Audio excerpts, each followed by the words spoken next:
Hi, this is Matt once again. Welcome back to another video, and this is a paid request for Ben. Thank you so much for that. And for those interested, requesting any type of videos, topics, tier lists, rankings, reviews, re-reviews, video game playthroughs for an hour or full playthrough, whatever the case may be, feel free to send it, and I will get to it as soon as I possibly can. For those who sent it, thank you. I do appreciate it.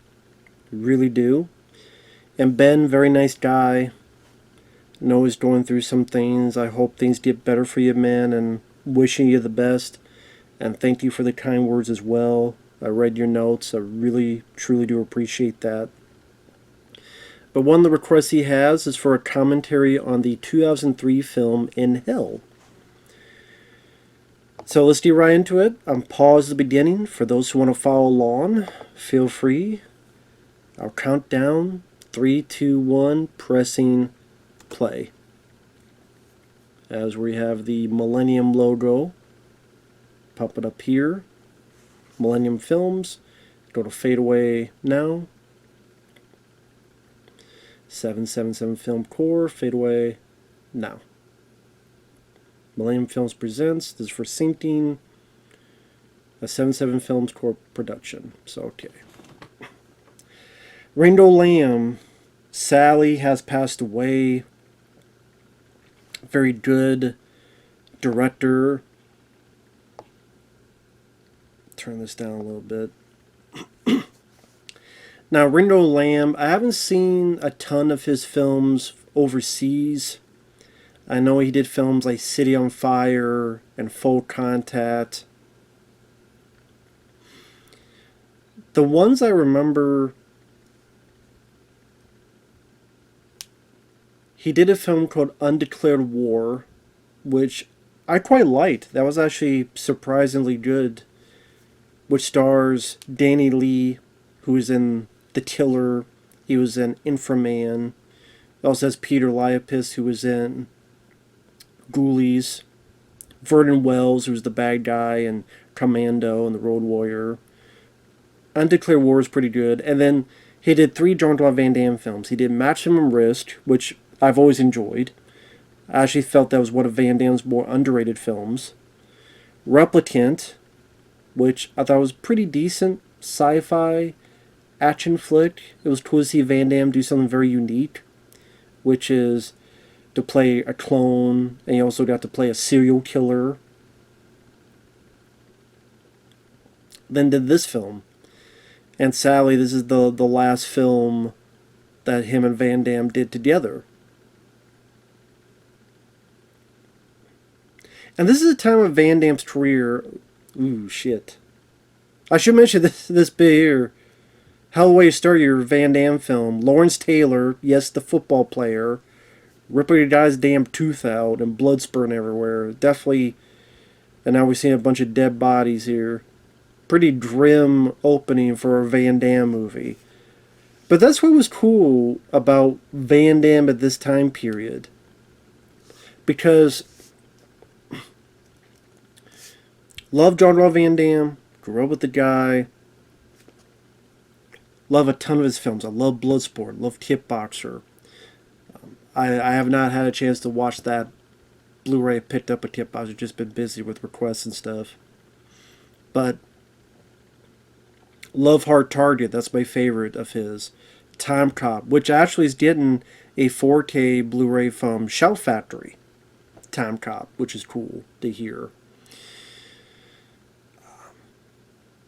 And his films were becoming hits, but then by the time I got to the mid-90s, his ego was running rampant. He was using more and more cocaine, which is a hell of a drug. And he was balking at getting paid one amount because he wanted $20 million. He thought he should get money that Jim Carrey gets, which is ridiculous because his films never made as much money as Jim Carrey's film did. As much as I love Van Damme, that's just the truth.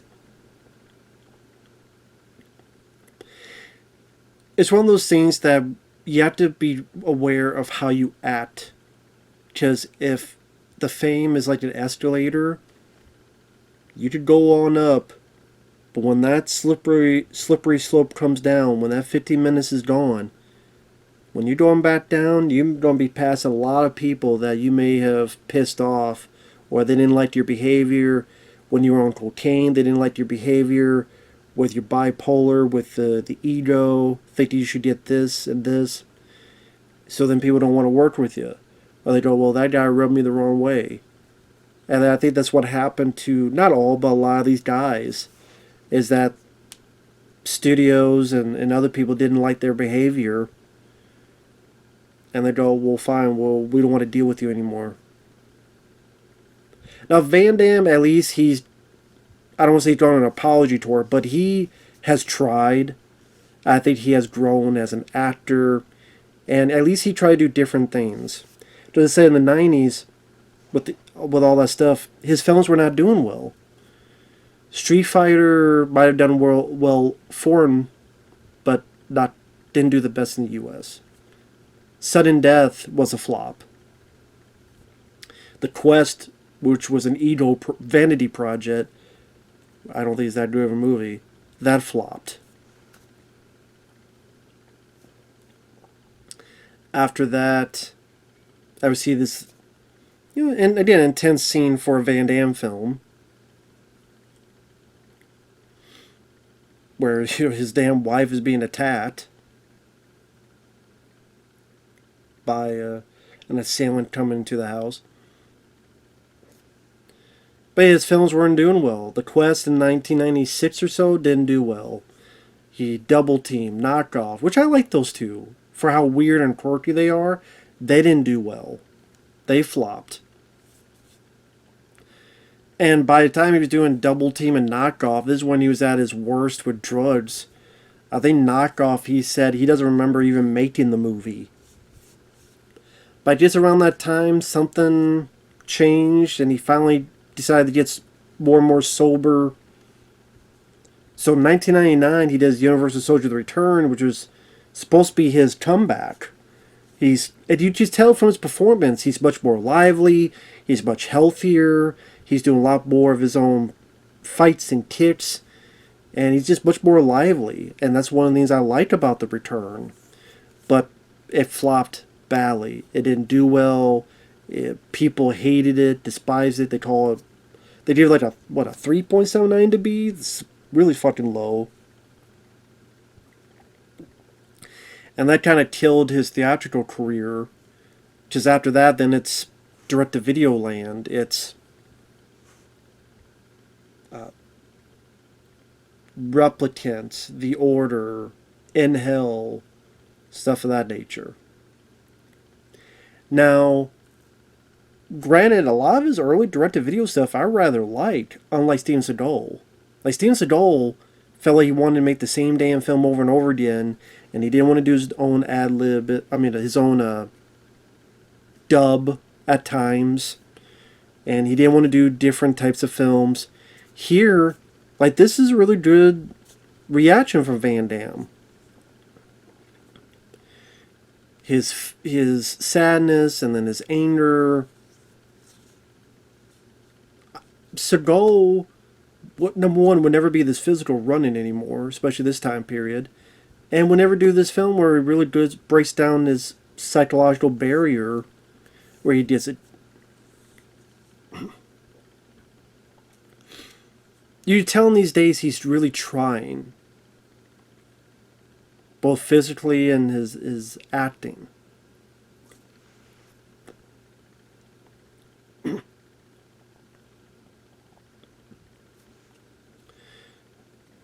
And back to the day when, you didn't have doubles and weird cuts to hide all the action, and these guys were still, at least Van Damme was still somewhat in shape to do these physical things.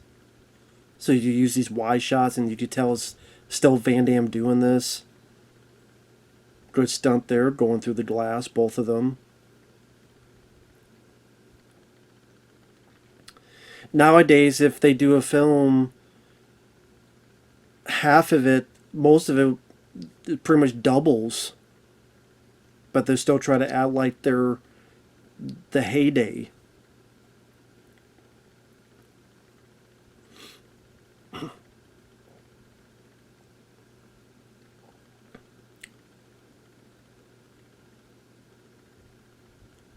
Like there, I think Van Damme does a good job showing his exasperation and his anger and frustration, which Seagal couldn't do that. If you paid him $100 million, he couldn't do that shit. Now, I liked early Steven Seagal, but he just got so lazy. I didn't feel the laziness in Van Damme stuff in this.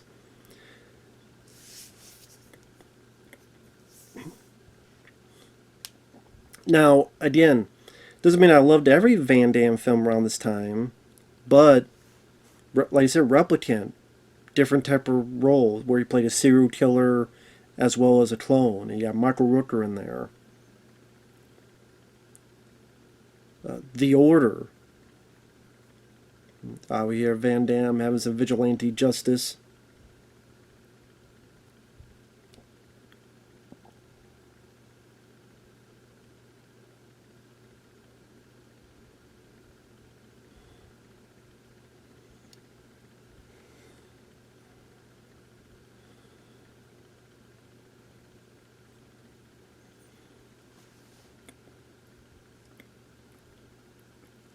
Life in prison without parole. Well, if you regret it so much, then try to fight it or something. If you regret that goddamn much, Judge. But okay, I mentioned Replicant, like The Order. That's a fun direct-to-video film. A little bit of Indiana Jones, adventure tale. Like modern day, I should say, treasure hunting movie. Well, I mean, not treasure. He's looking for his dad, to be fair. So, I mean, it's not treasure hunting, but it has that feel to it. Now, did he make some stinkers in that era? Yeah, Derailed was horrible. Second Command was alright. The Hardcore, pretty lame. But then you had I mentioned In Hell and like this movie The Order, also like Wake of Death, which he did after this. Very solid film. Until Death, which was Van Damme playing a cop who is also a drug addict who gets almost killed. He comes back, has a little bit of Regarding Henry type of, not quite like that, but a little bit of, hey, let me redeem myself. Different type of role for Van Damme. And then you had, Isaac Florentine, worked with him in the Shepherd Border Patrol, which that's a fun action film.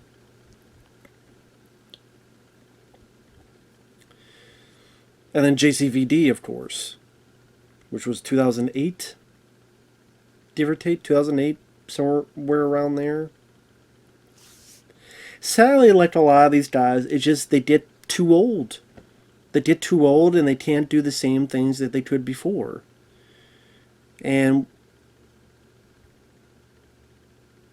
it would be like Blackwater, and again, I did not see Kill 'Em All 2. I was never requested that. But I saw the film he did before that, which was it We Die Young, or might have been another movie that I went, this is pretty disappointing. It's just, oh no, there was one he did after that, the one for Netflix. I forget what it was called. The Last Mercenary or something like that. And you can tell he's just using more and more doubles. His body's broken down. He can't do the moves that he can anymore. Oh no, it was God, what was it? It was one that there's some interesting parts in it, but I forgot. That's crazy. I forgot what the hell it was. The TX from Terminator 3 was in it.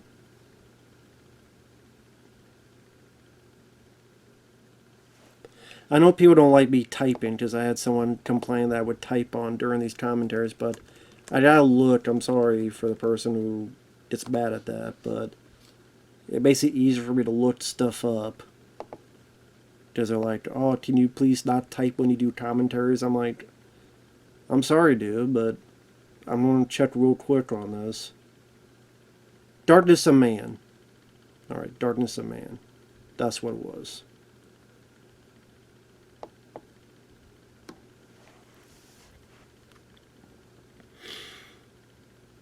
The guy was being nice about it. I'm just, just apologize if people get annoyed with that. But yeah, I guess it was so memorable I forgot the damn name of the movie. I mean, it was better than some of the stuff he's done recently, but I didn't love it either. It was still somewhat disappointing. There's some decent aspects to it, but anyway. I don't want to turn this to a review of Darkness of Man. I already reviewed it.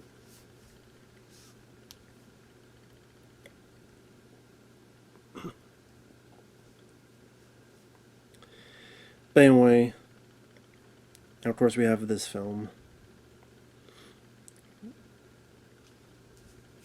which pretty much like if Van Damme starred in Midnight Express. I mean, it's pretty much what it is. Take Midnight Express, but what if Jean-Claude Van Damme starred in it? Definitely a different type of Van Damme movie. I mean, it's not the first movie he's done that takes place in a prison, because he was in Death Warrant. But this is definitely a different type where it's much trying to be much more darker, grimmer, more realistic. There is some action, some fight scenes, but they're much more trying to be fisticuffs, more brutal. No fancy kicks or anything of that sort.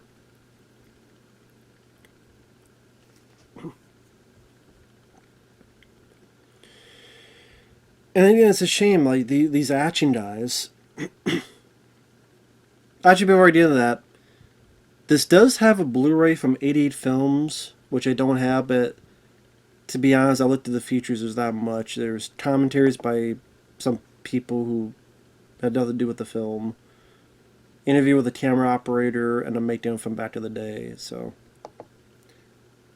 That was a cool looking shot. I thought that was a nice stylized bit where we go into the photo, then the photo comes alive, and it takes us to a little flashback.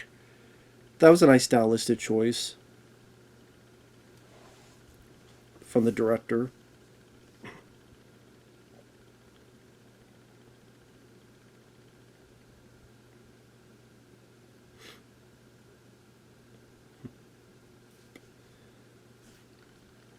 Now, it's been forever since I've seen this film, so I don't remember a whole lot about it. I remember the scene with the butterfly.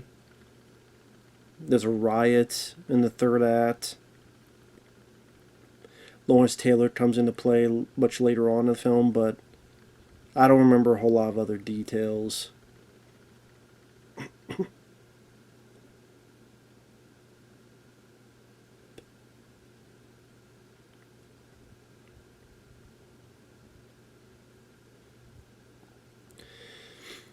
So pretty much this is the guy they like, their fight or whatever, so they're instead of giving him a hooker, they give him this guy. I don't pay, I don't punk. Well, he's gonna punk nowadays.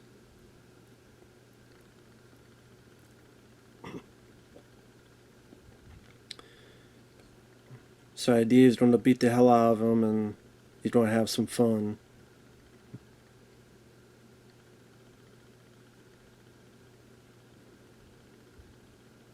Again, not something you would normally see in a Van Damme movie, but again, the show just how much of a different, darker film this is.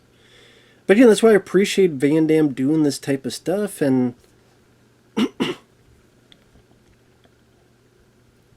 again, that's what made his film seem more interesting in his time period compared to Steven Seagal.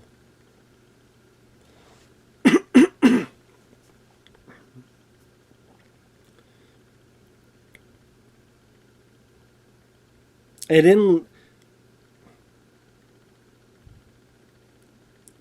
I think the way the extras and like the way this prison looks, there's an authenticity to it, which I like.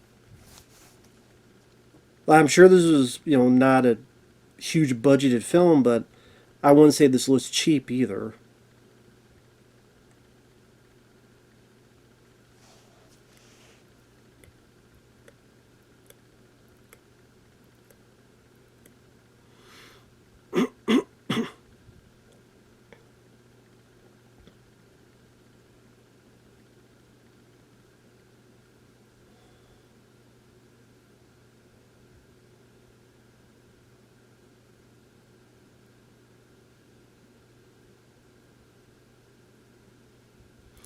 They do assert dominance.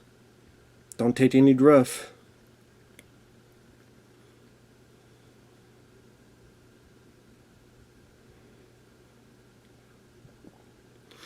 They do Van Damme do something.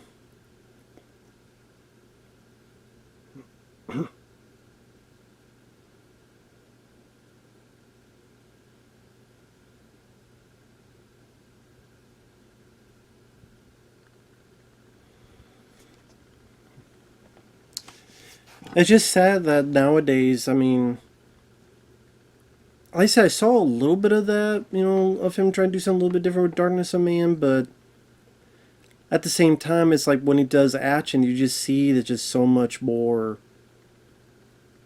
doubles and other stuff, and it's just not the.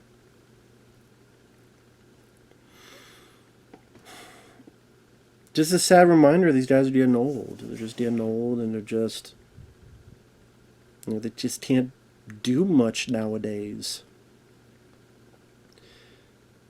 That's why it'd be interesting to see them do a bit like Nicolas Cage. Like do a film stylistically like Mandy, or a B-movie fun like Willy's Wonderland. That I would find interesting. Like B-movie crazy, quirky fun, where he doesn't have to use a whole lot of physicality, but just enough. Like Nick Cage did in Willy's Wonderland. Or I did in like Mandy. I mean, besides that the case.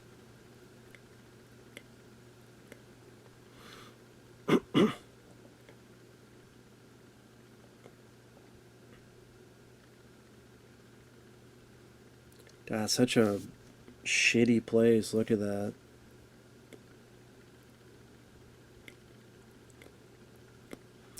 You have pretty much piss and all this stuff going along there.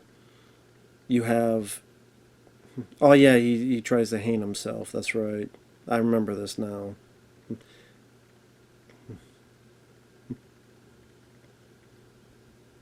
But number one, it's not high enough, and number two, it rips anyway.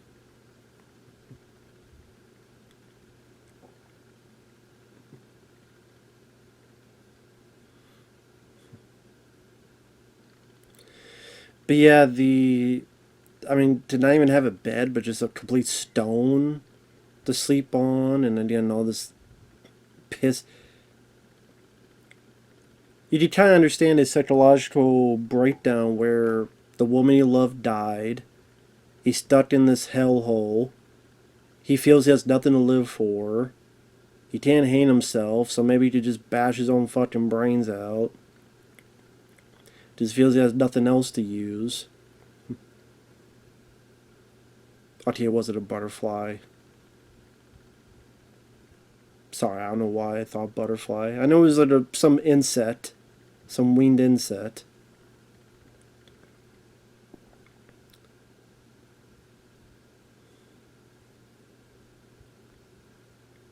Just the idea is that this is kind of like some semblance of hope or something. Maybe the idea you're thinking is like, what if like this is a message from his wife, or wife reincarnated, or something of that. Just to remind this memory of them.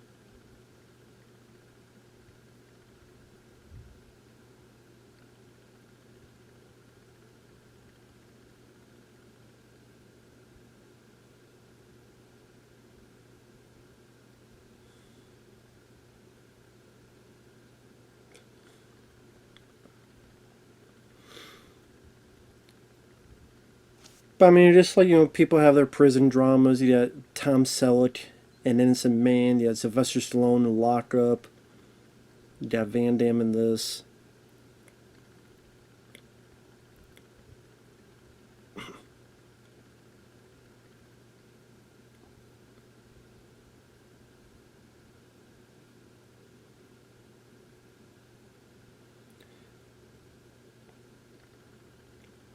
Yeah, doesn't he communicate with this guy who we saw at the beginning of the film, which reminded me kind of like of Vader from WWF? Vader or Kane.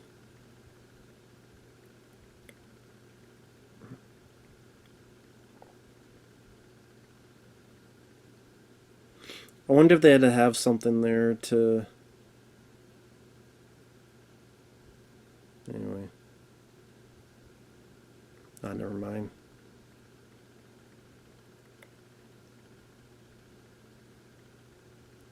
I mean, the special effects in the Bud, I think they did what they could with a low budget film. I think they did what they could. So I did like the idea almost as if his wife's telling him, "Come on, eat, and come on, don't lose hope." Or it could be like, "Hey, I try to have some food now. I want to go to this light."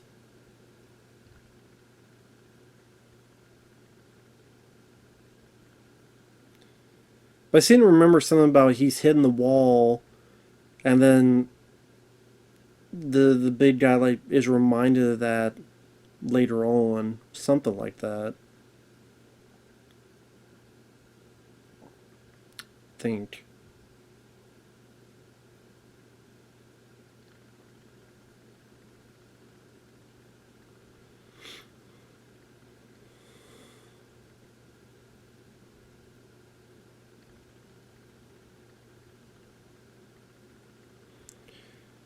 Why the hell would I let you know? You don't give a fuck.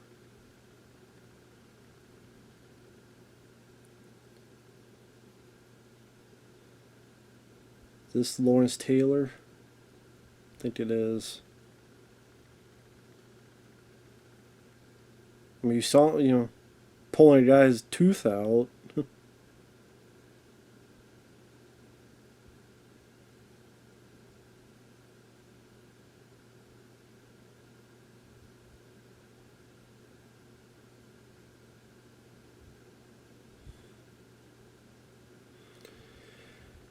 Kind of wonder how that came about, the casting of this guy, NFL guy. Because you don't really think an NFL player playing this role, but I wonder how that came about. Did the guy know the producer, or was Ringo Lamb like a football fan? Like, how did that come about? I wonder. Like, okay, we're not going to cast an act. I mean, he does fine in the movie. I thought he does fine enough. It just makes me wonder, like, what made him go, okay, cast an NFL guy for this. Turn it up a little bit.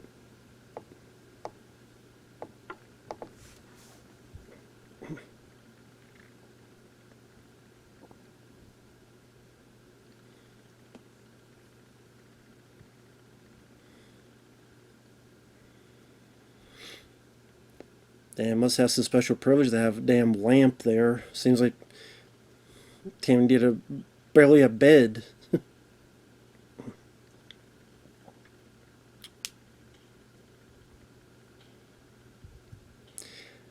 Thankfully, never been to prison. Knock on wood. Hopefully, never will. Can only imagine the horror stories. There's one story. I can't remember what the title. It was on Joe Rogan that someone mentions. I think it's titled like the first time going to prison or something like that. Very harrowing story. I can't remember who was telling it to Joe Rogan, but definitely hell of a story.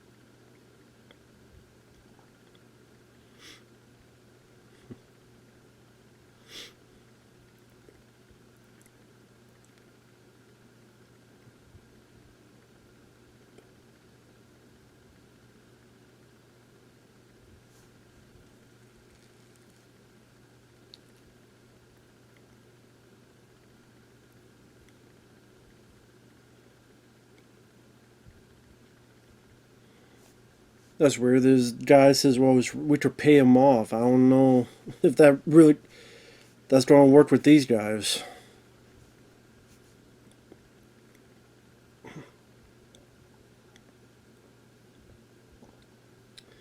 Yeah, you don't know how to throw a damn basketball, idiot.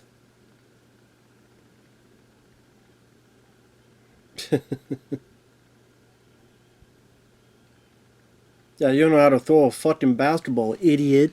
That's what you did, dickhead. You're a shitty passer, if that's the case. Yeah, there's a problem. He can't shoot for shit. He can't pass for shit either. You try to throw a basketball at a guy who barely could move and hit someone else.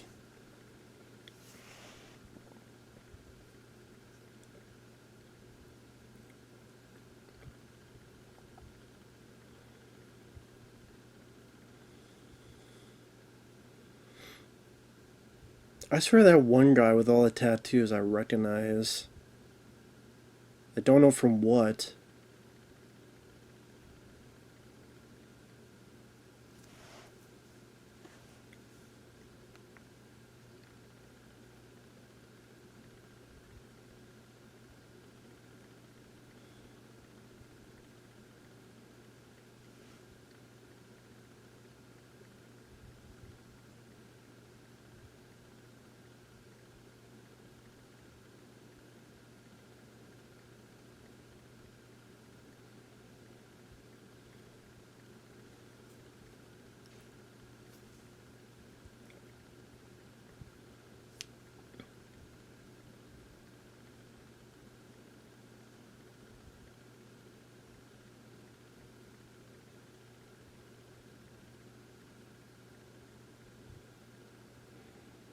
So Malachi, the guy in the wheelchair, his name is Alan Davidson.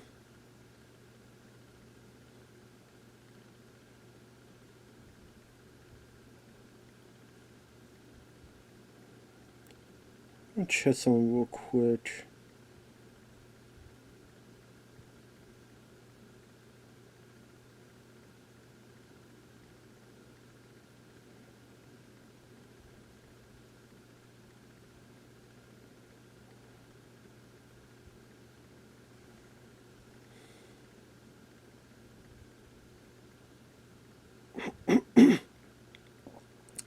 Yeah, Tiffany Michael Bailey Smith is in this.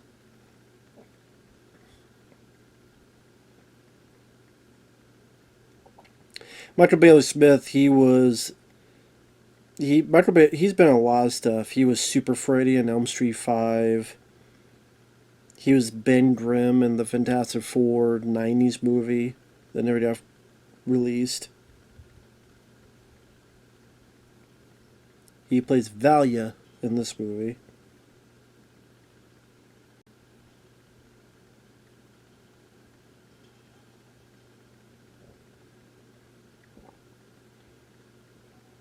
But I swear there's another guy that looked familiar.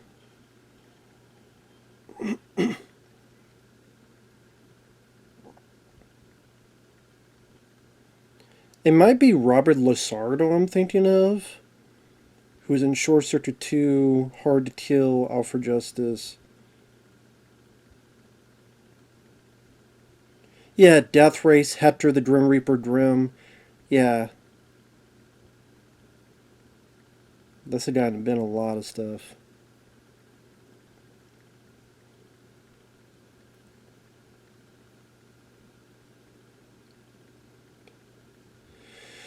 But yeah, Lawrence Taylor, who played for 13 seasons with the New York Giants, regarded as one of the greatest defensive players of all time.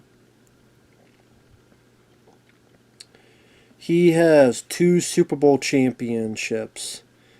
He was the NFL Most Valuable Player in 1986, 3-time NFL Defensive Player of the Year in 1981, 82, and 86, NFL Defensive Rookie of the Year, 8-time first-time All-Pro, 10-time Pro Bowl, NFL Sacks Leader, 1980s All-Decade Team, 75th Anniversary All-Time Team, 100th Anniversary All-Time Team.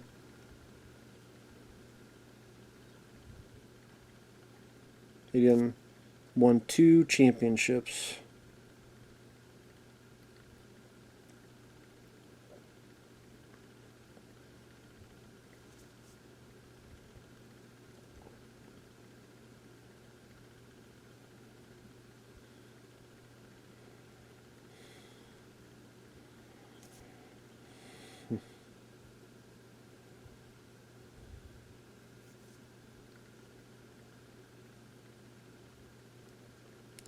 Some of these reviews are ridiculous.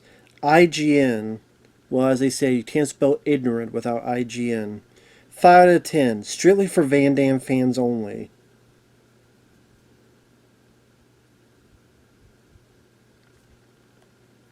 Okay, in this completely different type of movie of Van Damme. If you're into prison movies like Midnight Express, I would say this film works on that level.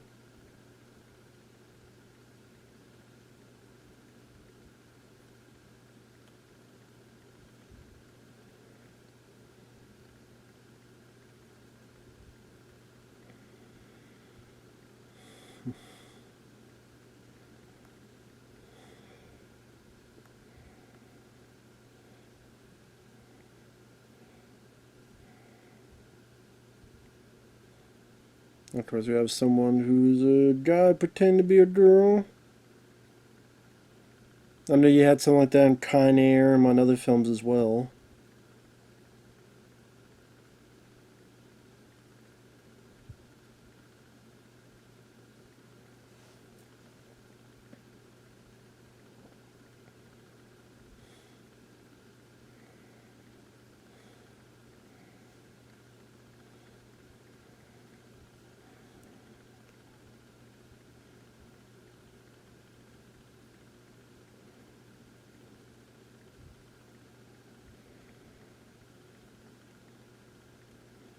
Hmm. Yeah, sorry I'm not saying that. I just don't know what else to say right now.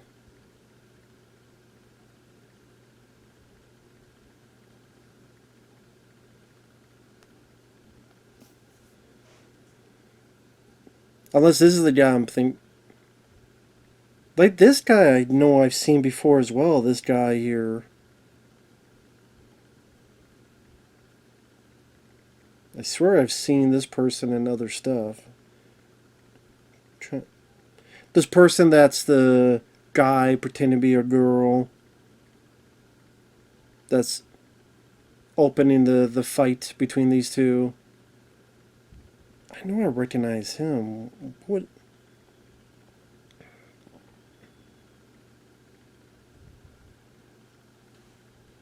I cannot remember though. Juan Fernandez? Yeah, that guy who was pretending to be a girl with the white shirt, that's Juan Fernandez. He was in Crocodile Dundee too. He was not the main guy, but like the secondary bad guy who was strewn with Crocodile Dundee and Crocodile Dundee 2. He was also at the beginning of Ratophobia, one of the people leading the cameraman before he got bit by the spider. And wasn't he? Yeah, he was the collector in the first collector movie. So I don't know if he'll be on screen again.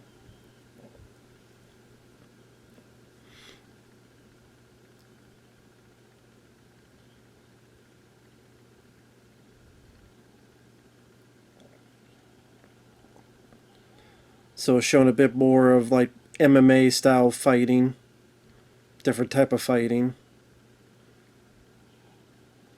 Just more of a brawler take.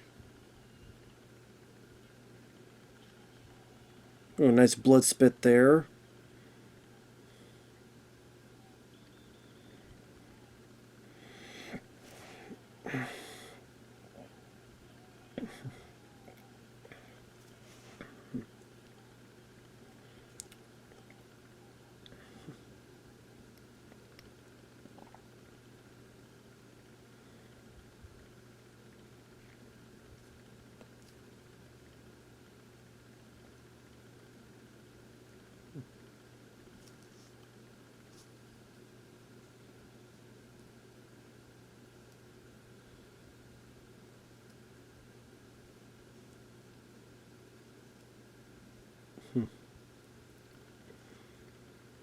So I guess the idea they put Van Damme in the cell with Lawrence Taylor because they don't like him.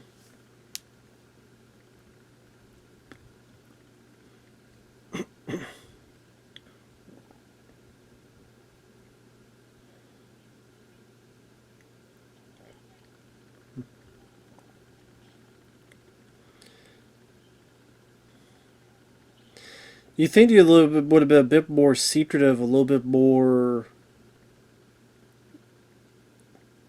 get close to him and I don't know, pop him in the neck with that shiv.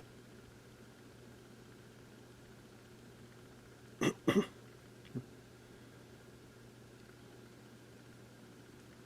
it's like why is this guy picking on Van Damme out of the blue?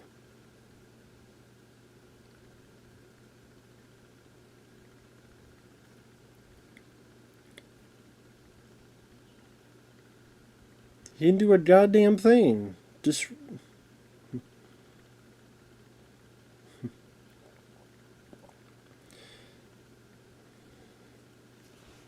I see. That's how fair.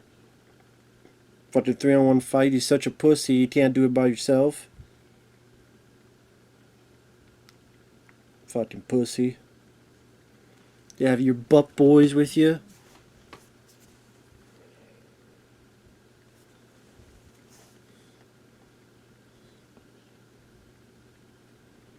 Was this something I missed that Van Damme screwed with these guys? Something I missed that it was these guys he screwed with, or what?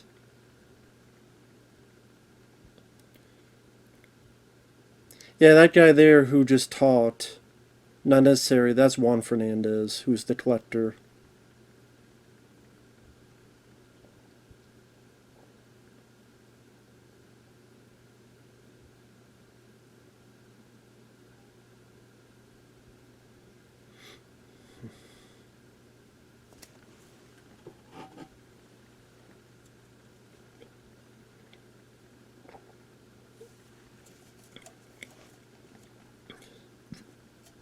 How is he being a hero? He didn't do a fucking thing. He didn't do anything wrong.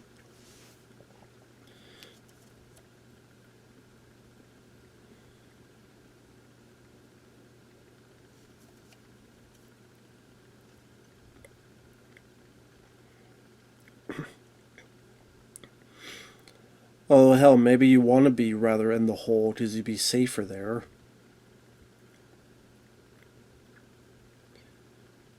You don't have people trying to fight you, trying to shiv you, trying to beat you up, so be in the hole probably be the more ideal place to be.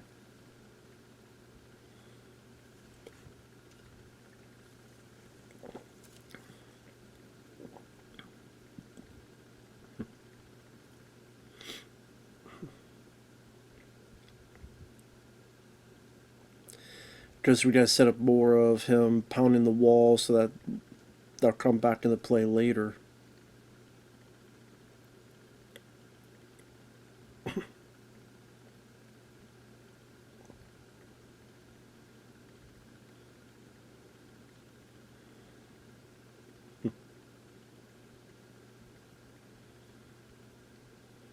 Because we're gonna have his hair and his beard grow a bit more and more.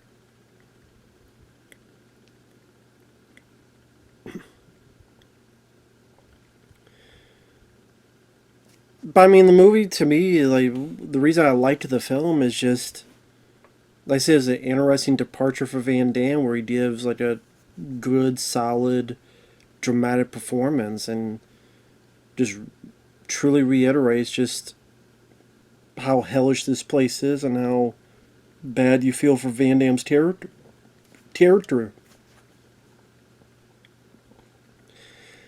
Now, of course, again, if you're a Van Damme fan and you're more looking for the film, like, because I'm sure there are fans that's like, well, I don't care about his acting, I care about him kicking ass.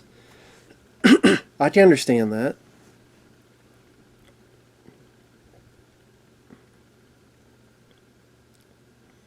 But, I thought this was. If he did every single film like this, okay, that'd be different, but honestly, this is the type of film he should do more nowadays. Because he can't do the physical stuff anymore. That's the thing. Dolph. Dolph, maybe I'm a bit more lenient because I know Dolph Lundgren was doing movies because he had cancer. So Eddie got a divorce, but his cancer. I know at one point a doctor said he only had like a couple months or so to live, or half a year, or a couple years, maybe like I think it was like 2 to 3 years to live. So I'm sure he was doing these films like, hey, I want to pay to try to see if I can get to these doctors, which will be very expensive. Also, maybe a nest egg in case something for his family, just in case.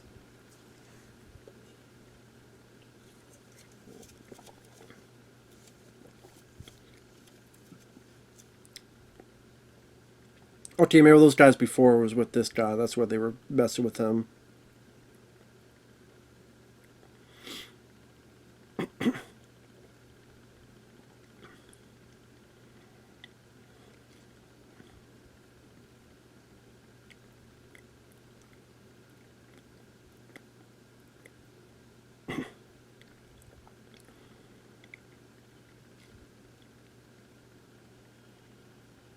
Something about ready to go down.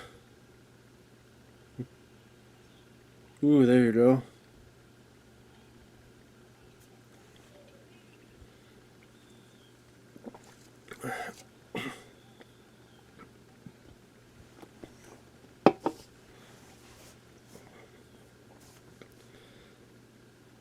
Hey, no one knows anything, no one saw anything, no one did anything. Rules of the yard. Was it even there?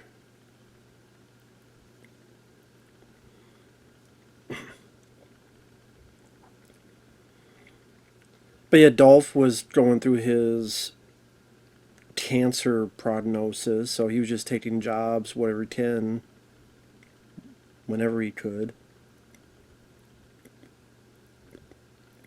But Seagal and Van Damme, like I give less leniency to that because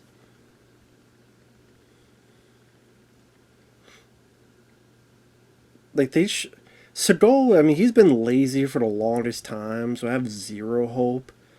With Van Damme, at least he's done some good stuff, so you're sitting there going like, what are you doing, man? Like,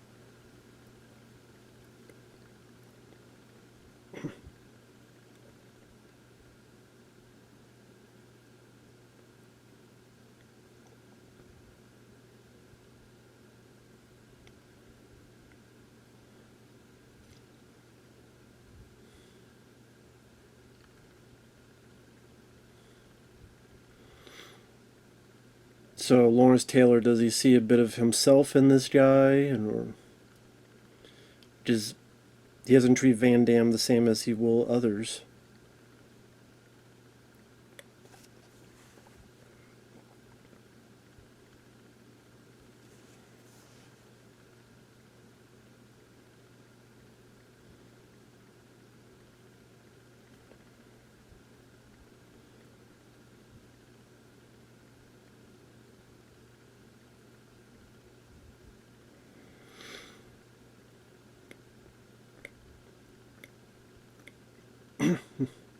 Making a big mistake.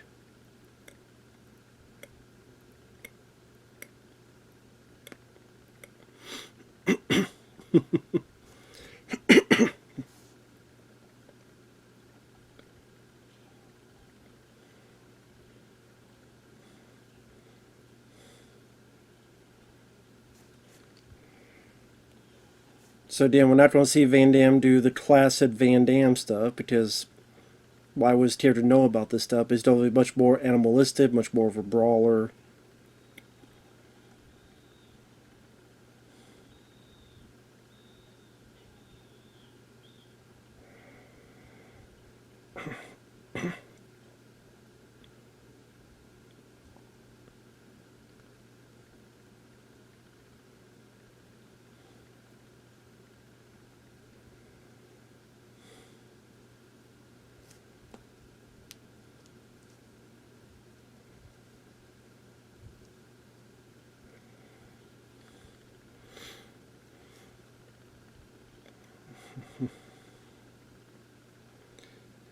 Like I said, I'm not sure about Lawrence Taylor's narration if it's needed.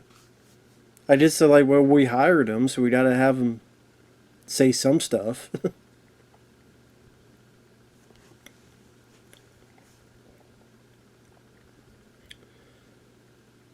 I guess it gives him time to train, which is what else you going to do in there.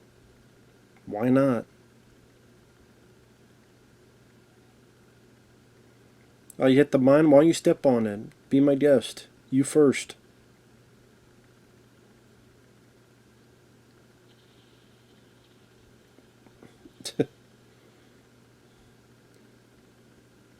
I just like, hey, we gotta have some explosions somewhere, so here's a mine. Kaboom. Kablooey.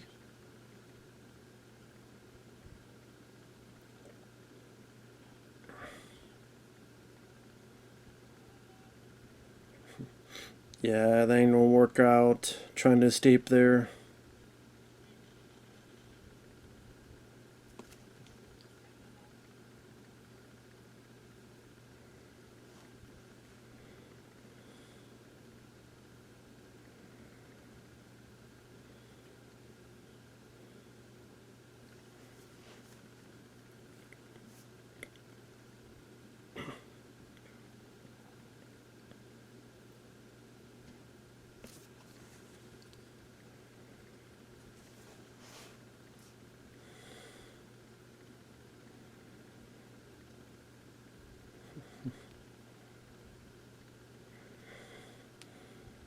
Yeah, good way for Vandam, like I said, to get his training done. I mean, no distractions, nothing else to do, so there you go.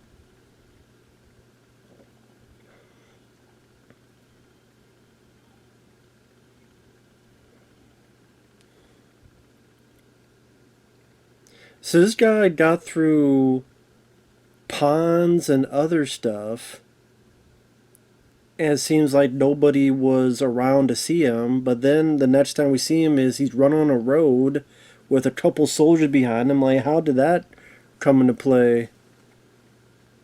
That you would find places to hide and think you would think you'd find places to hide and sneak away to get the hell out of there. Apparently not.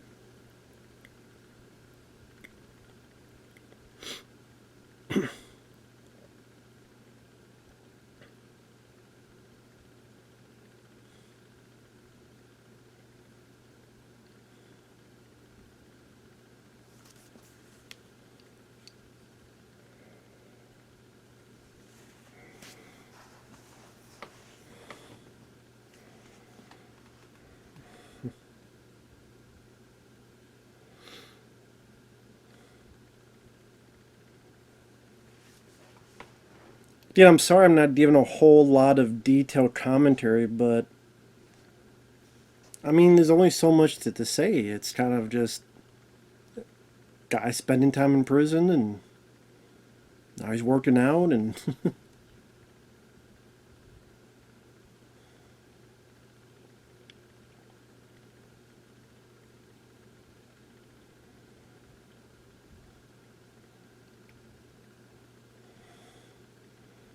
said is Lawrence Taylor ain't having that.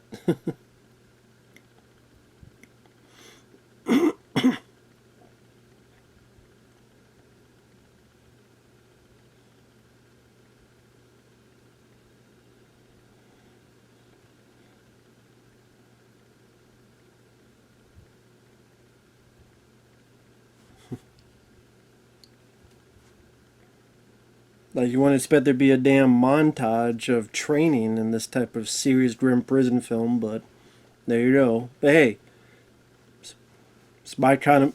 Those are more my kind of movies. It's probably why I like this more than Midnight Express.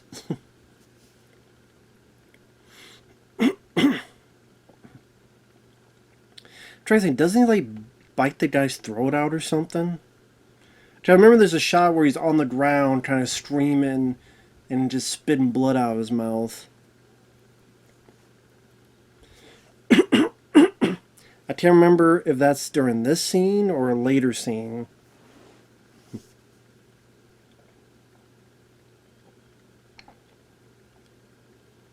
Can't remember.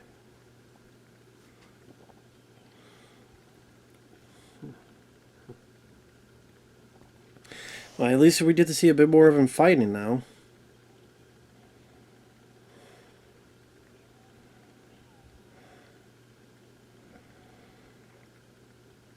When he lands on the ground, sometimes it's unrecognizable that's Van Damme just because of the way he looks. Just a very unique look to him.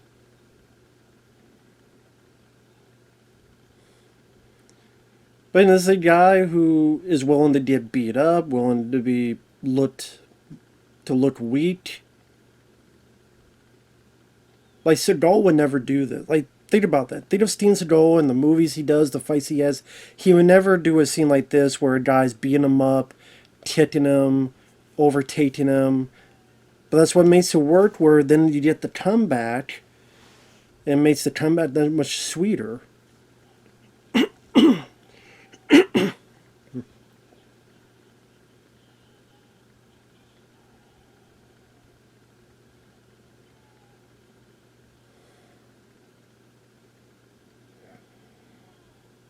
There, come on, there you go. Now hit him in the. He's. I know you're on the ground. Hit him in the balls. Hit him in the balls. Come on, hit him in the balls. Come on. Come on, Van Damme, get up. What are you doing? Stop being a pussy.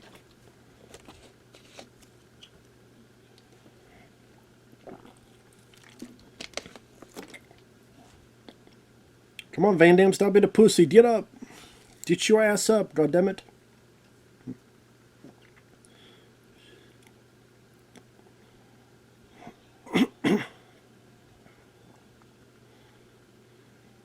I, I have a feeling this is when he does the more animalistic, where he just... I forget what he does. He bites him somehow, I think. So remember he had white on where he does that. Okay, enough of the fuzzy double vision. Enough of the fuzzy double vision. Come on now.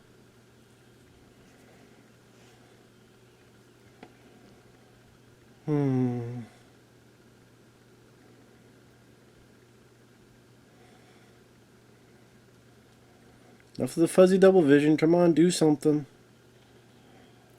Come on, you just let him play with your balls like that? There you go. Kick him in the balls. That's what he deserves. There you go. Right in the neck. There you go. There you go. Rip his fucking neck out. There you go.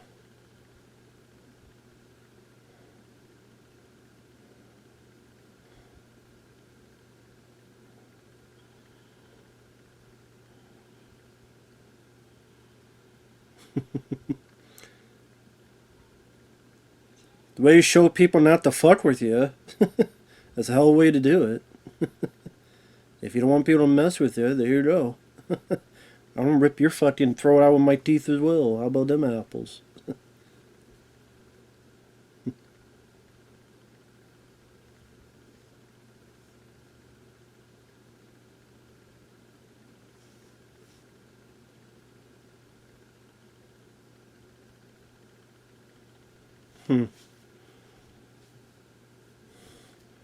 Interesting choice of woods. Lawrence Taylor Tone feels good, doesn't it? So does that mean he did this kind of stuff before? I mean, they said he refused fighting, but maybe before he got into prison, maybe he's this way, and what led him to get into prison. And maybe once in a while it showcases with him pulling that guy's tooth out.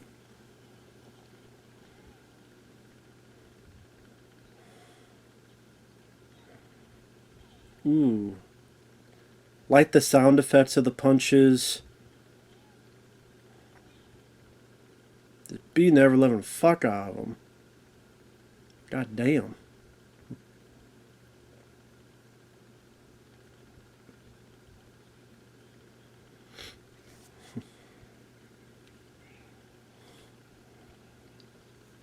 So now we got a bit of a fight montage here.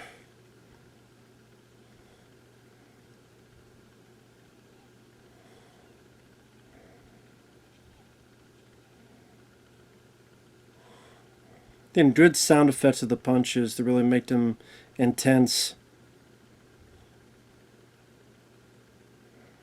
I'll choke you out. Go to sleep, bitch. Go to sleep. Just go to sleep, bitch. Just go to sleep. Yeah, put your head right into the fucking mud.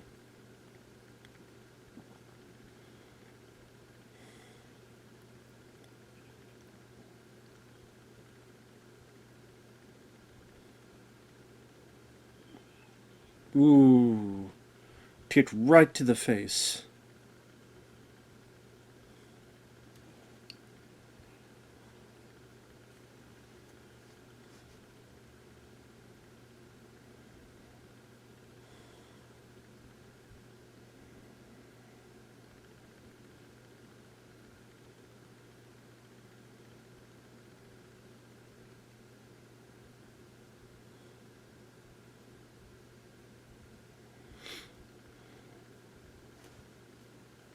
It does make me intrigued with Lawrence Taylor's character. I mean, he obviously does see something in Van Damme's character. In Van Damme. Must see a bit of himself in it.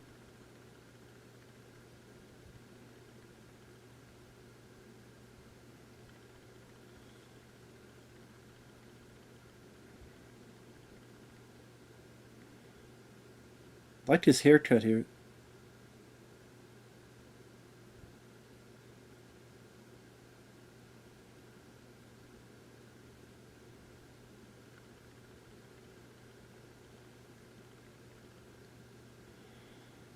I like his facial thing here. Again, very unique.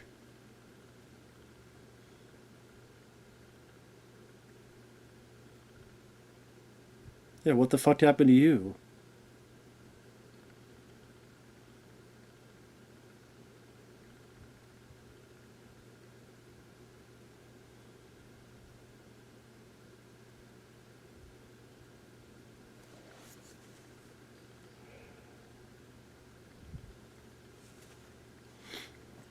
I mean, I guess that has a point, don't give someone false hope, because when it gets ripped away, it's going to be even more fresh, more deeper wound.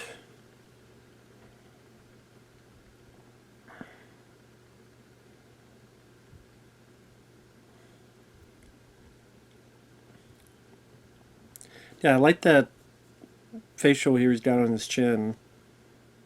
Nice and unique look.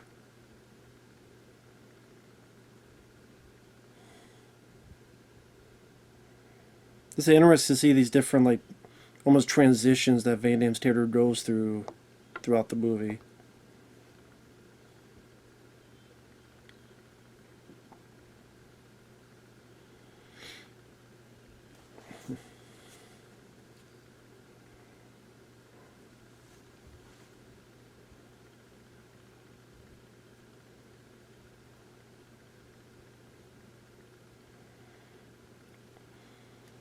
He's gonna die.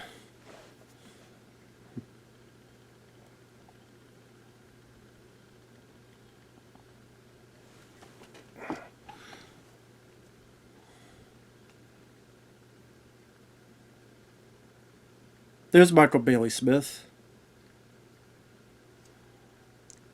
Okay. Yeah, there's Michael Bailey Smith right there, that big guy. He was Super Freddy in Elm Street 5. I did Ben Grimm in the 1994 Fantastic Four.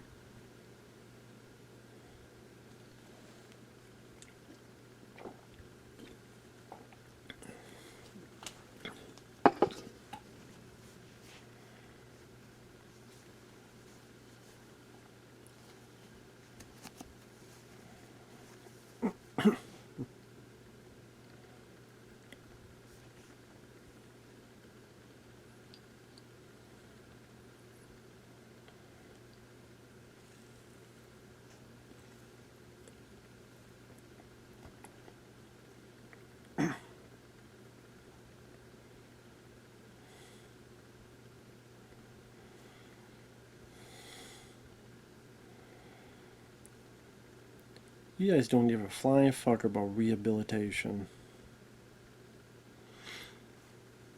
Like I say, you pretty much tell that this guy ain't gonna have a happy ending, ain't gonna have a good ending. You just know it. You just know it. You don't get shot, you don't get killed, or whatever the hell else. Kind of like the guy in Lockup, where they took the weights and dropped it on him, broke his neck.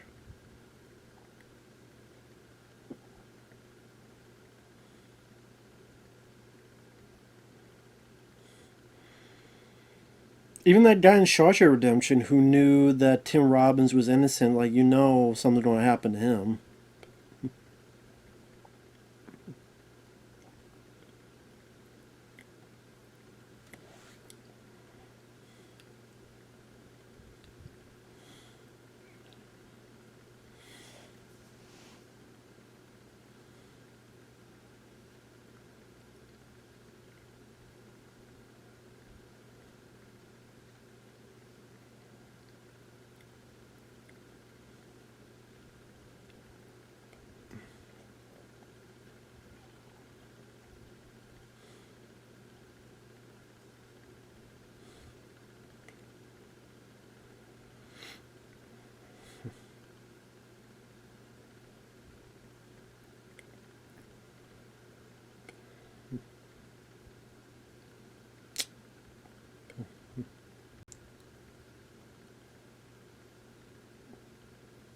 Turncoat motherfucker.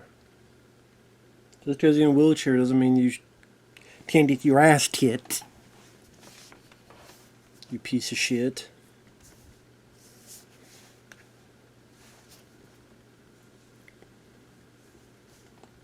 Ooh, Lawrence Taylor saw that. I don't think he's going to have much of that.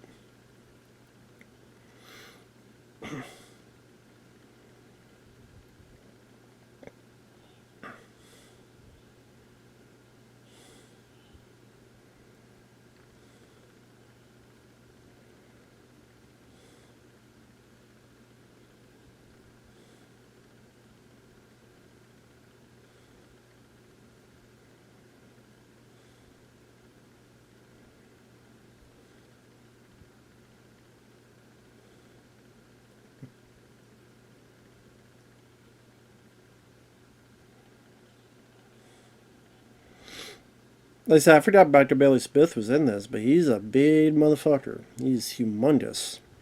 Give him kind of a suplex. Headbutting, just beating the shit out of this guy.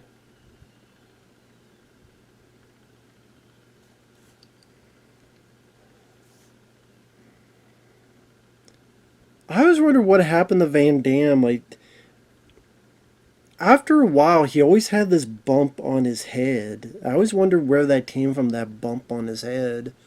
Because if I watch, like, Bloodsport and other places, I don't see that in it. But there's always, like, this, right here, this bump that you would see. I was wondering if that was caused by something or just natural things. See, like, that bump, like, right there. Again, I always wondered where that came from. He's had that for the longest time. I always wondered what the deal with that was.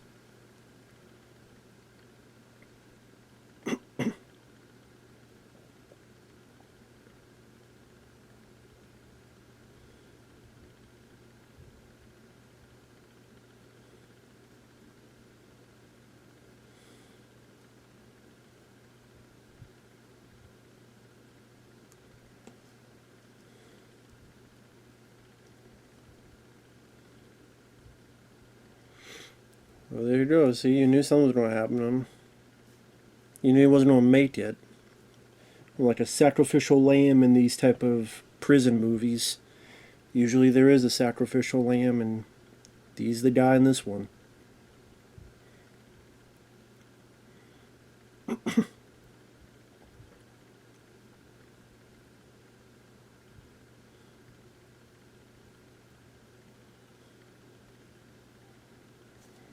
Like I said, I don't know if you need all the Lawrence Taylor narration. But I guess if you didn't have that, then you wouldn't really get to hear a whole lot from him. But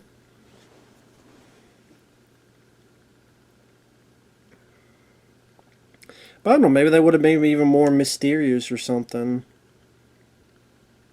Or put some of those words into conversations with Van Damme.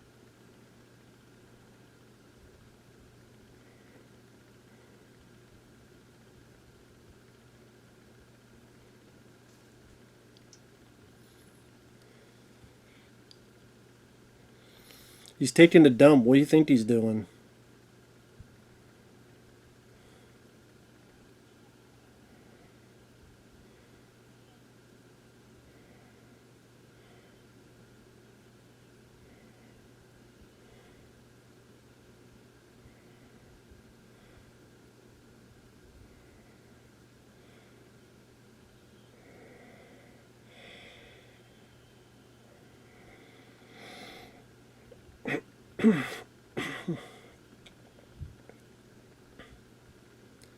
Doesn't want to be a plaything for the guards anymore.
Sorry, now I'm just watching the film. Sorry, I haven't commented in a while.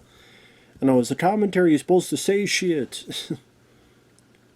I mean, I'm sure if you're not following along, if it's just like an audio thing, he didn't fight. Now he's outside, tight, handcuffed up like this, sun blaring down on him. Like I said, there's just not a lot to talk about in this. It's not. It's a good film, so I'm not going to be like making fun of it and shit on the whole time.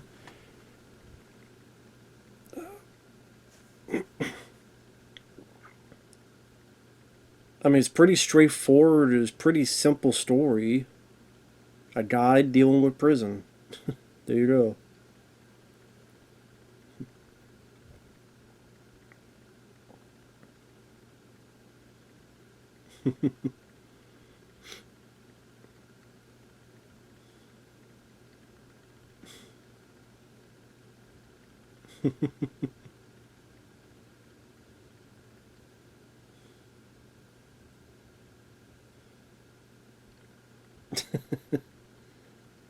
Yeah, you're not going to get much anywhere from with that wheelchair.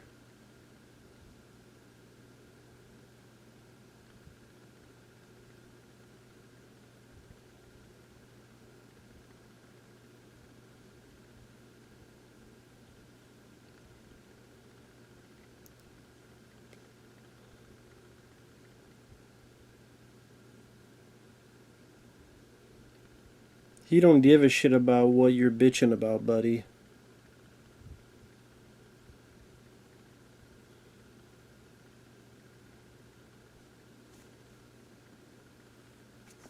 Well, you just swear to all you want. You're gonna meet him soon.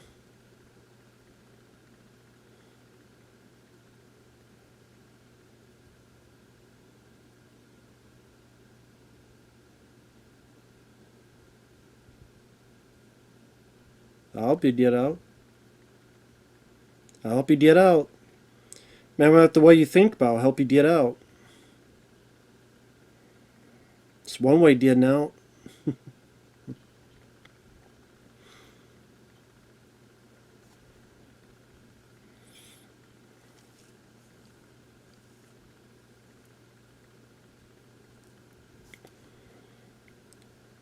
I mean, great fire stunt by the person. No CGI fire or anything. Great fire stunt by whoever performed that.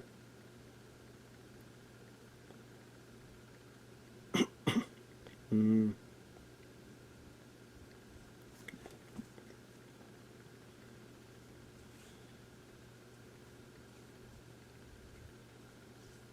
Uh, so a guy who was messing around with him, molesting him, he burned his ass. Well, hell, the guy deserved it then. Guy deserved it. And worse. If you don't do that to young kids, you deserve whatever you get. Burn 'em and worse.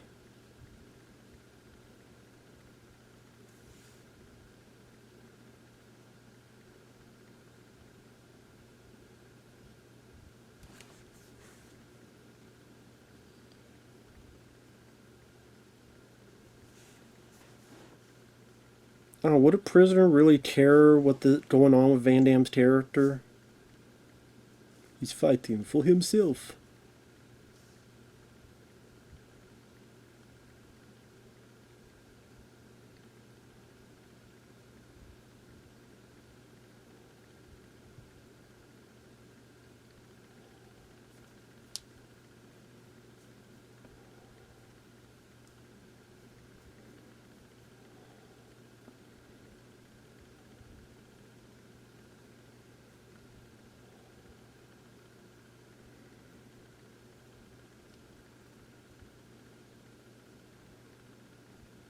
So so the idea is nobody will fight each other.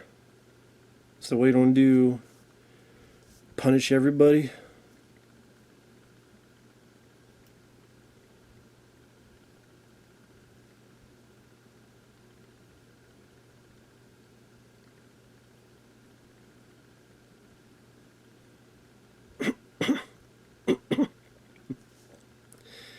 Anyone, no one wants to fight. What you don't do, motherfuckers?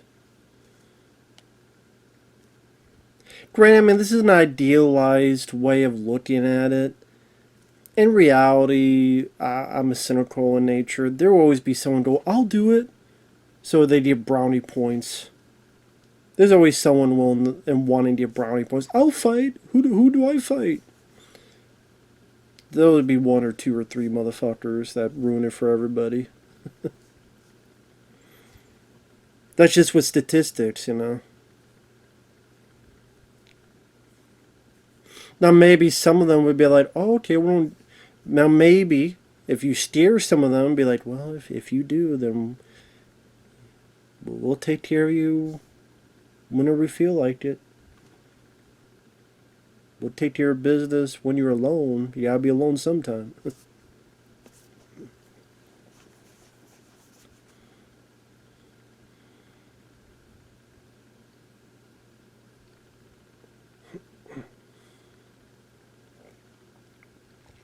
Yeah, I'm not sure how I feel about him seeing the ghost of his wife. Again, I'm not sure about that. I mean, the effects weren't the best. Like I said, I don't know how I feel about it. I mean,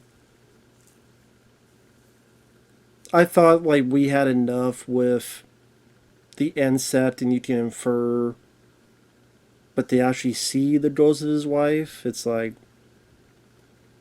I'm kind of 50-50 on it.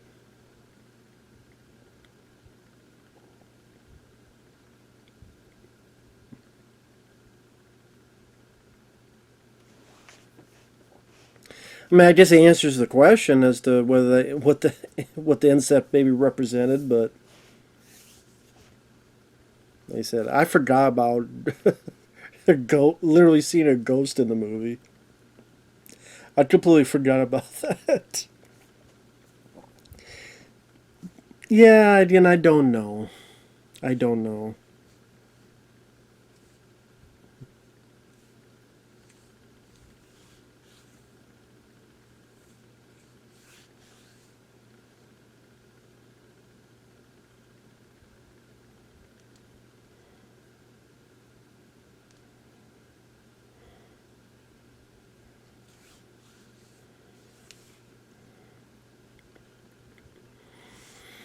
I think this is around the time there's gonna be like a big riot or something.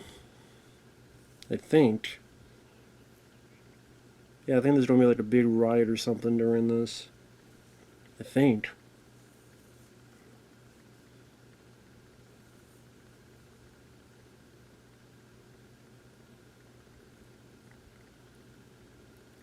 Oh yeah, this big guy. Then he realizes who it is. Want to be, Vader or Kane. Like, if Kane and Vader, like, if Kane had Vader's mask.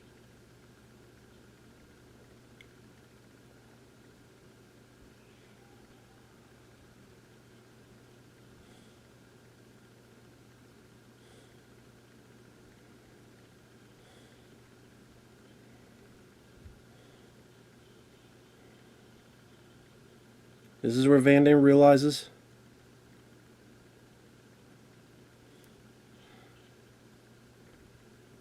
You two realizes so he's trying to pound on the wall.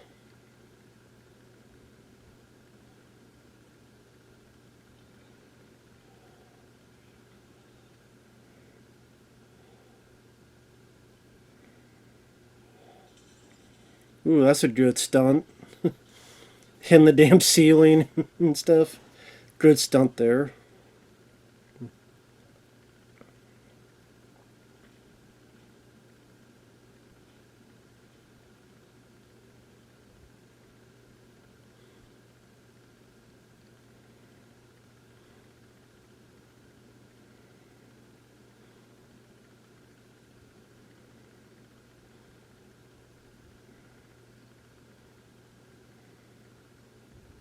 So this guy's realizing that this is the guy that kept him company all that time.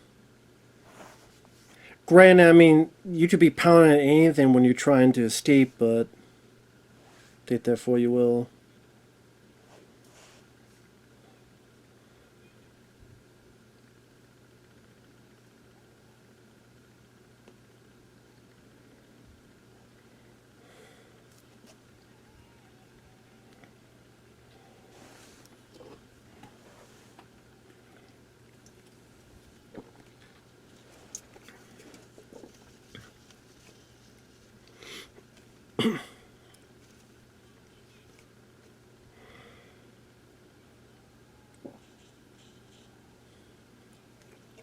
This guy ain't fucking having it. There you go.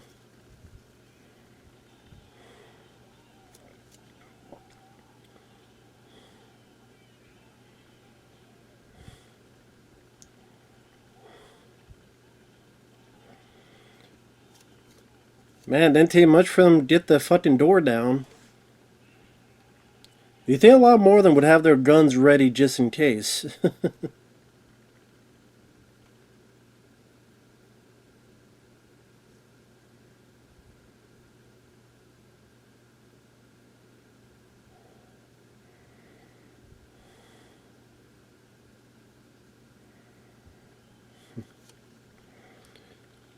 Now steal his mask and put it on eBay.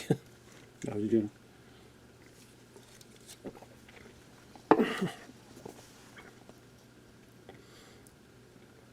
I wasn't serious. No, I was just keeping his mask secure. Okay. I'm like, is he really going to steal his mask? No, of course not. Definitely got a riot going. Goddamn. Right, I'm not sure how many of these people I want let out because they could be killers and rapists and murderers themselves.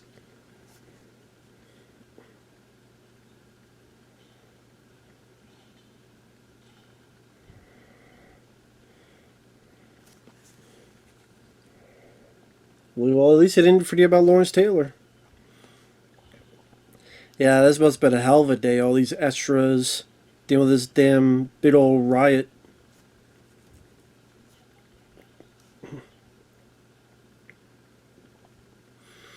Sonata plan is where to go.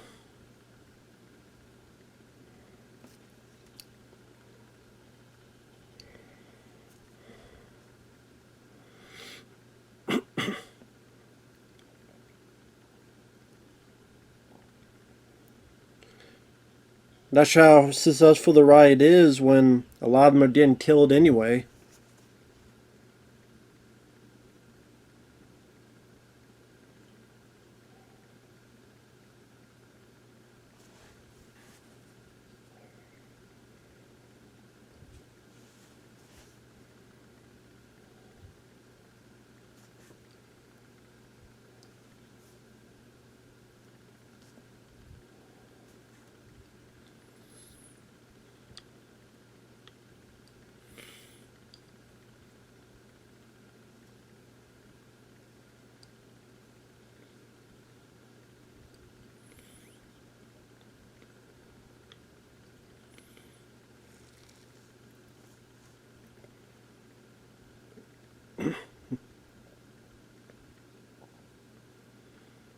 So Lawrence Taylor just happens to know a way out.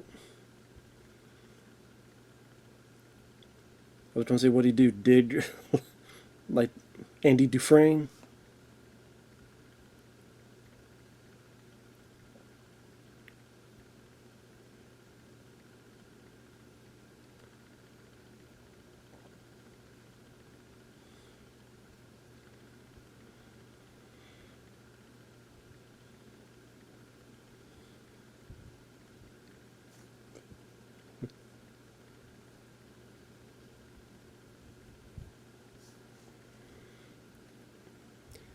I forgot that the riot was at the end. You would think like the riot would be like the big finale, the riot, and overtake the guards and get the hell out.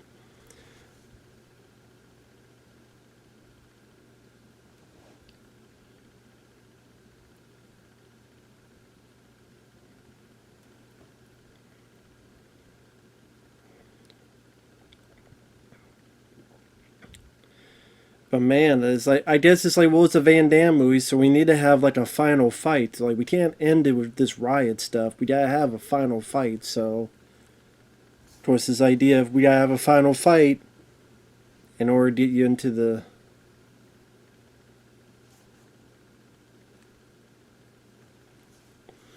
It's like we gotta have this fight with Michael Bailey Smith.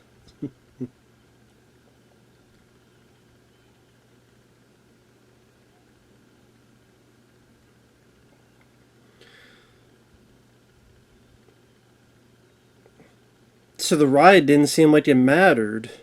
That's the thing.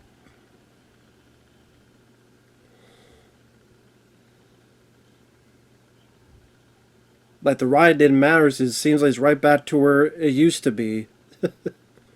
So you think like, what was the point of the damn riot?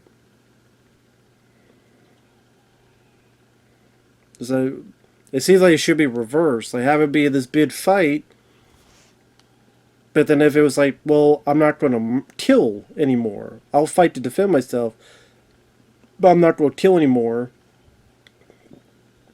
Then we stand united. Then we have the riot. Then the escape. But instead, I just like, would I end with a fight?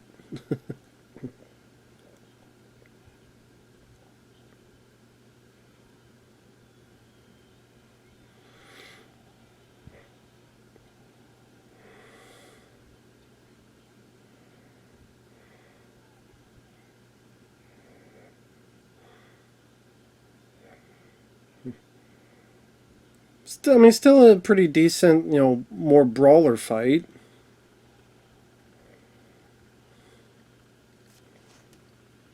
Oh shit! Watch it.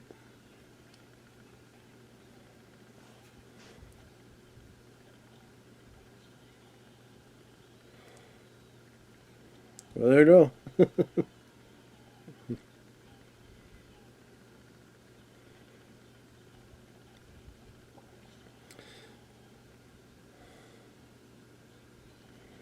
Ooh, right into the pole. There you go. See how you liked it.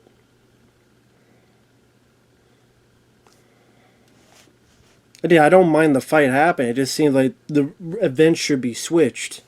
Just again, it may seem like that big riot didn't fucking matter, didn't amount to anything.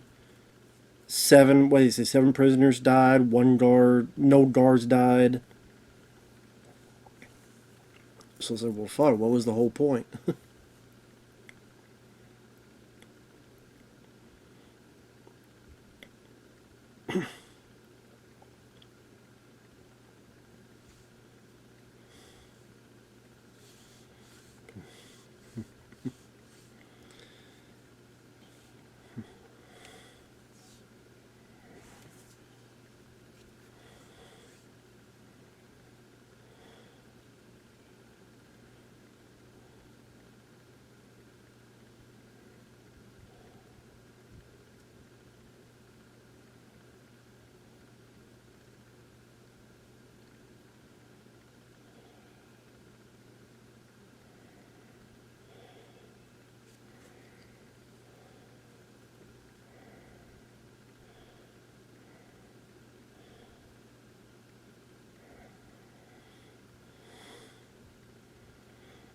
I would say just punch him, knock him out, and then take the damn keys yourself.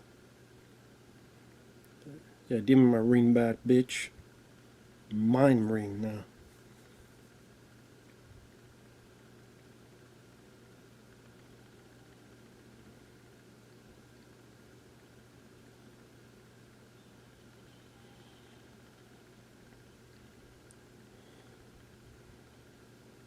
Well, it didn't kill him, at least, I guess.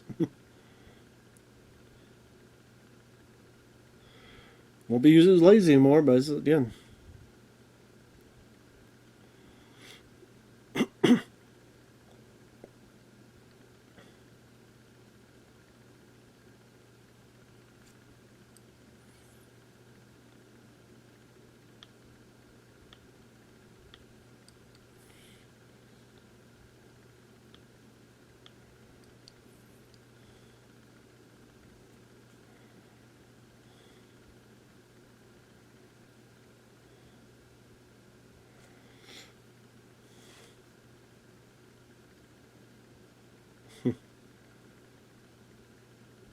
Yeah, Lawrence Taylor I thought did fine for a guy that's known just as a football player.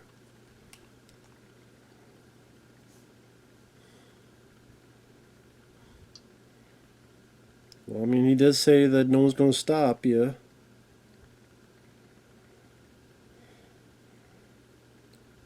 Just don't be too inconspicuous.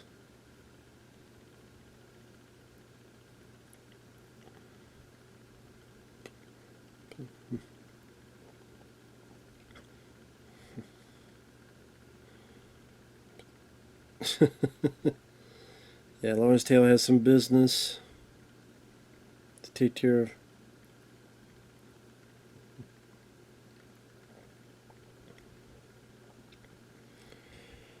Thank God no one's looking at his damn face.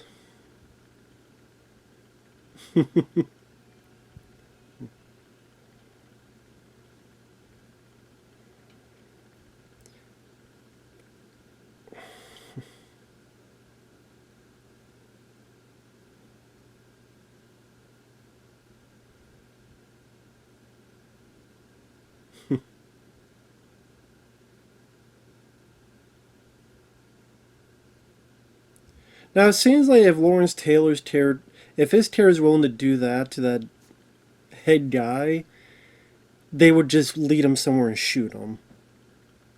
It seems like realistically, Lawrence Taylor would be led out somewhere and shot in the head that night. See, I don't see him just going into the hole. Again, with if you're killed the boss guy, it's like, okay, we're gonna lead you somewhere, we're gonna shoot you.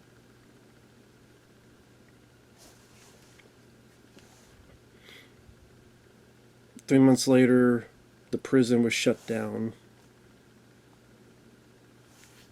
Okay, and then where did those prisoners go to? I guess just another prison.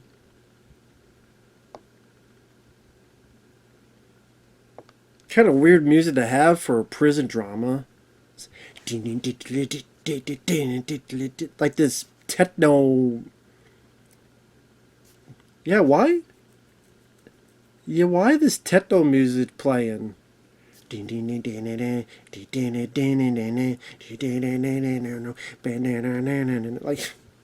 ooms, ooms, ooms, ooms, ooms, ooms. And then this guitar. I mean, this is such a weird choice for your prison drama grimness of it. I mean, with Van Damme character drives off, like, where does he go next? Because he would have no, I guess, make a phone call and says, hey, give me some money and get me the fuck out of here, I guess. Wire me some money or something? I don't know. I guess if the guy went there to see him in prison, he could maybe go there and get him the fuck out of the country, I guess. I would assume so. But, yeah, there you go. That's In Hell. That's a film that... Sorry I didn't have a whole lot to say during it, but it's a film I still like. I still enjoy. It's good dramatic performance by Van Damme. There's not a ton of fights, but the fewer there is, getting more brawling, but they're performed well enough. You tell it's Van Damme doing a lot of it himself, unlike nowadays where it'd just be a lot of doubles and stuff. And as is, I thought it worked well for what it needed to accomplish. I said, I'm not sure about the ghost wife thing, actually seeing the ghost. I'm not sure about the staging of events. They wanted to end with Van Damme fighting, which I'm fine with the Van Damme fight with Michael Bailey Smith, but it feels like things would be reversed. But I just doing this is, I guess you have your take you need to. We gotta have a riot, but again, the riot didn't really accomplish anything. But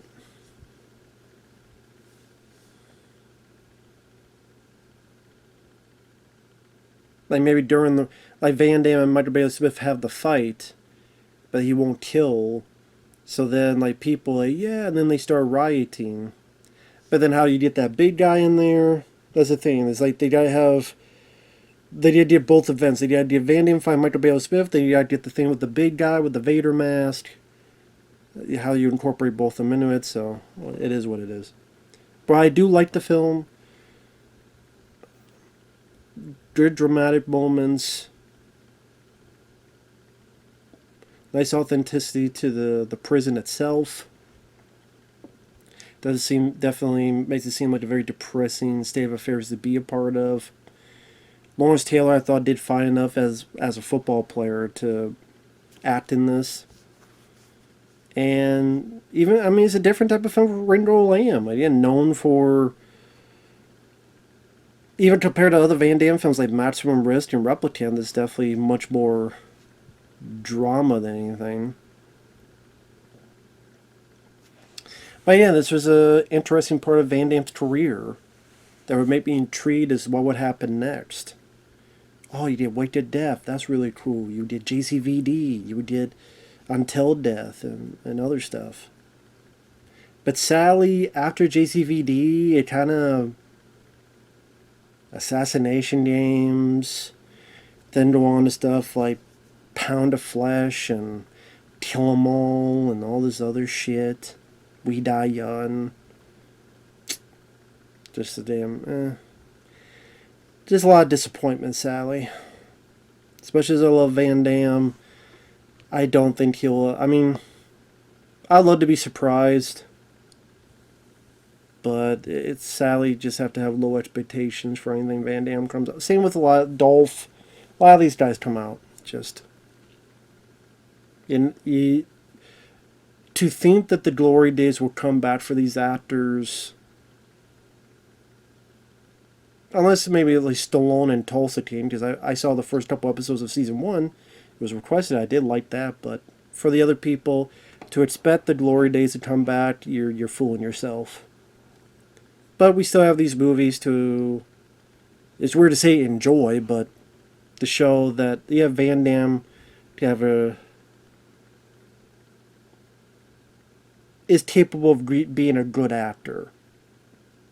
And for people that want to say Van Damme can't act, go watch a film like this. And it shows he can do more than what people think he's capable of. With that said, thanks for watching. Take care. We'll see you guys later. Bye-bye.